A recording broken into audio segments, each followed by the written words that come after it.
മുഖ്യമന്ത്രി ചർച്ച അത് സജീവമായി തന്നെ നിൽക്കുന്നുണ്ട്. കോൺഗ്രസിൽ ഭരണം പിടിക്കും എന്ന് പ്രതീക്ഷിക്കുമ്പോൾ ആരാകും മുഖ്യമന്ത്രി എന്ന ചോദ്യമുണ്ട്. വി.ഡി. സതീശൻ മുഖ്യമന്ത്രിയാകണമെന്ന മുസ്ലിം ലീഗിൽ ഭൂരിപക്ഷ അഭിപ്രായമുണ്ട് എന്നറിയുന്നു. സതീശന് അനുകൂലമായ ജനവികാരം ഹൈക്കമാൻഡ് പരിഗണിക്കണമെന്ന് സാദിഖ് അലി ശിഹാബ് തങ്ങളും ആവശ്യപ്പെട്ടിരുന്നു. വി.ഡി. സതീശന് അനുകൂലമായ തരംഗം താഴെത്തട്ടിലും പൊതുസമൂഹത്തിലും നിലനിൽക്കുന്നുണ്ടെന്നാണ് വിലയിരുത്തൽ. എന്നാൽ ഇപ്പോഴത്തെ തർക്കത്തിൽ കക്ഷി ചേരേണ്ടെന്നും ഹൈക്കമാൻഡ് തീരുമാനം പോലെ നിലപാട് സ്വീകരിക്കാമെന്നതുമാണ് പി കെ കുഞ്ഞാലിക്കുട്ടി അടക്കമുള്ള നേതാക്കളുടെ അഭിപ്രായം. മുബഷീർ പി അക്ബറാണ് ചേരുന്നത്. മുബഷീർ, ലീഗ് നിലപാട് എന്താണ് എന്നതാണ് എപ്പോഴും ആകാംക്ഷ. എന്താണ് നിലവിൽ നടക്കുന്ന ചർച്ചകൾ? വിനിത, നിലവിൽ നടക്കുന്ന ചർച്ചകളിൽ കക്ഷി ചേരേണ്ടതില്ല എന്നുള്ളതാണ് മുസ്ലിം ലീഗിന്റെ തീരുമാനം. പക്ഷേ മുസ്ലിം ലീഗിന്റെ കഴിഞ്ഞ ദിവസം കോഴിക്കോട് ചേർന്ന നേതൃയോഗത്തിൽ ഉൾപ്പെടെ ഉയർന്ന അഭിപ്രായം വി.ഡി. സതീശനെ തന്നെ പിന്തുണയ്ക്കാമെന്നുള്ളതാണ്. 21 ശേഷം UDF-നെ പുനരുജ്ജീവിപ്പിക്കുന്നതിൽ മുന്നോട്ട് കൊണ്ടുവരുന്നതിൽ വി.ഡി. സതീശൻ നിർണായക പങ്ക് വഹിച്ചിട്ടുണ്ട്. നിലവിലെ സാഹചര്യത്തിൽ താഴെത്തട്ടിൽ ഉൾപ്പെടെ വി.ഡി. സതീശന് അനുകൂലമായിട്ടുള്ള ഒരു സാഹചര്യമാണുള്ളത്. മുസ്ലിം ലീഗിന്റെ പ്രവർത്തകർക്കിടയിലും വി.ഡി. സതീശൻ തന്നെ മുഖ്യമന്ത്രിയായി വരണമെന്നൊരു അഭിപ്രായമുണ്ട് എന്നുള്ളതാണ് മുസ്ലിം ലീഗ് നേതാക്കൾ തന്നെ വിലയിരുത്തുന്നത്. നേരത്തെ മലപ്പുറത്ത് ഉൾപ്പെടെ വി.ഡി. സതീശനെ അനുകൂലിച്ചുകൊണ്ട് ലീഗ് പ്രവർത്തകർ ഫ്ലക്സ് സ്ഥാപിച്ചത് നമ്മൾ കണ്ടതായിരുന്നു.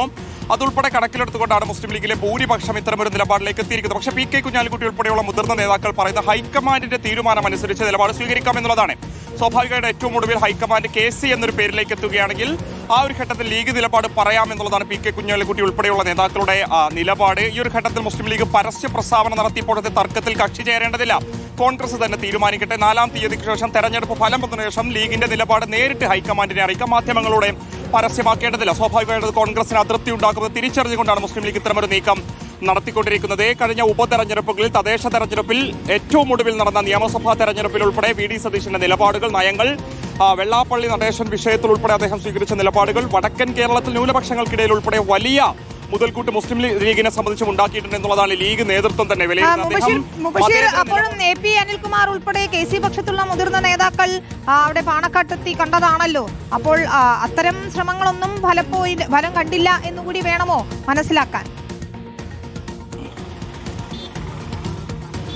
നിലവിലെ സാഹചര്യത്തിൽ അങ്ങനെ വിലയിരുത്തേണ്ടി വരും. AP അനിൽകുമാർ KC വേണുഗോപാലിന് വേണ്ടി തന്നെ ഒരു സന്ദർശനം നടത്തിയിരുന്നത്. ആ ഒരു സന്ദർശനത്തിൽ മുസ്ലിം ലീഗ് നേതൃത്വത്തിൽ തന്നെ അതൃപ്തി ഉണ്ടായിരുന്നു. ഈ ചർച്ചകളിലേക്ക്, തർക്കങ്ങളിലേക്ക് ലീഗിനെ വലിച്ചിഴച്ചു. AP അനിൽകുമാർ ലീഗ് നേതൃത്വത്തെ അറിയിക്കാതെയായിരുന്നു പാണക്കാട്ടേക്ക് എത്തിയിരുന്നത്. സ്വാഭാവികമായിട്ട് KC പറഞ്ഞതനുസരിച്ചായിരുന്നു അദ്ദേഹം പാണക്കാട്ടെത്തിയിരുന്ന പ്രചാരണങ്ങൾ ഉൾപ്പെടെയുണ്ടായിരുന്നു. പക്ഷേ ലീഗ് പൊതുവികാരം, ജനവികാരം കണക്കിലെടുത്തുകൊണ്ടാണ് ഭൂരിപക്ഷം ഇത്തരം ഒരു അഭിപ്രായത്തിലേക്ക് എത്തിയിരിക്കുന്നത് മനസ്സിലാക്കാൻ സാധിക്കുന്നത്. പക്ഷേ രാഷ്ട്രീയ തന്ത്രജ്ഞൻ കൂടിയായുള്ള പി കെ കുഞ്ഞാലിക്കുട്ടി ഇക്കാര്യത്തിൽ നിലപാട് പറയേണ്ടതില്ല എന്നുള്ളതാണ് അറിയിച്ചിരിക്കുന്നത്. പ്രവർത്തകരോടും നേതാക്കളോടും എല്ലാം തന്നെ ഏറ്റവും ഒടുവിൽ ഹൈക്കമാൻഡിനോട് നിലപാട് പറയാം.